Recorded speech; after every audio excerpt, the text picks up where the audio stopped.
Great Lakes Prepping here. In this week's edition of the Sunday Soup series, we're making cabbage soup. Now, I know cabbage soup isn't for everyone, but if you happen to be a fan of it, I think you're really going to like this recipe. Now, I'll mention that I'm making a double batch because I want to have plenty of leftover to freeze. This soup freezes really well. I'll also have enough leftover to share with some friends and family. So keeping that in mind, this is going to be an absolutely enormously filled stock pot of soup. That being said, in the description, I always have the link to the recipe. I'm going to do the normal proportions for a regular sized batch in the printed recipe. I'll also mention that this recipe uses half chicken broth, half vegetable broth.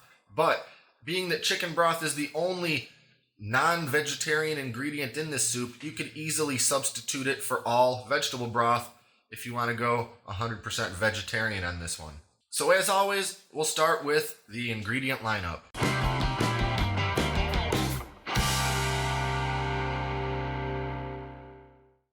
We have olive oil, chicken broth, vegetable broth, chopped carrots, chopped onion, cabbage, garlic, celery, canned stewed tomatoes, kosher salt, pepper, dry thyme, and tomato juice, which I forgot to include in the ingredient lineup. Start by heating up some olive oil in a large stock pot. Use enough to cover the bottom of the pot, in my case about 4 tablespoons. When the oil is hot, add in 1.5 cup onion, 1 cup celery, and 5 cups carrots.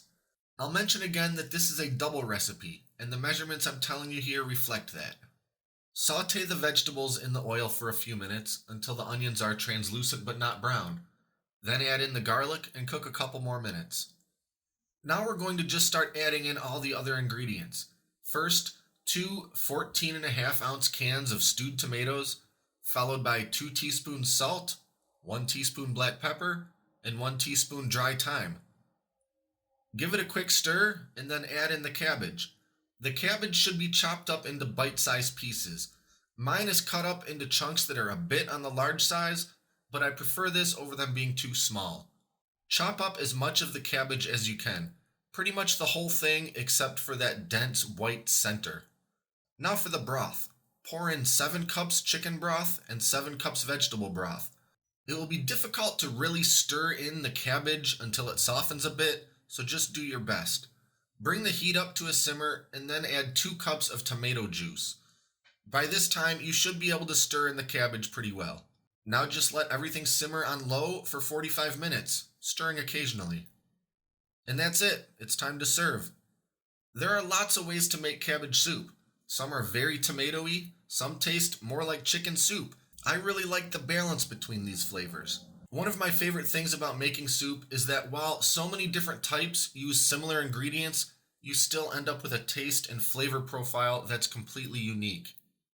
This cabbage soup is exactly what my brain expects when I think of cabbage soup. It's bold but not overpowering, with a nice peppery flavor. Give this one a shot, and I think you'll have a new favorite recipe. If you liked this video, click the subscribe button and stay up to date on all our latest videos, including next week's edition of the Sunday Soup series. Thanks for watching and for all your continued support, and until next time, this is Great Lakes Prepping.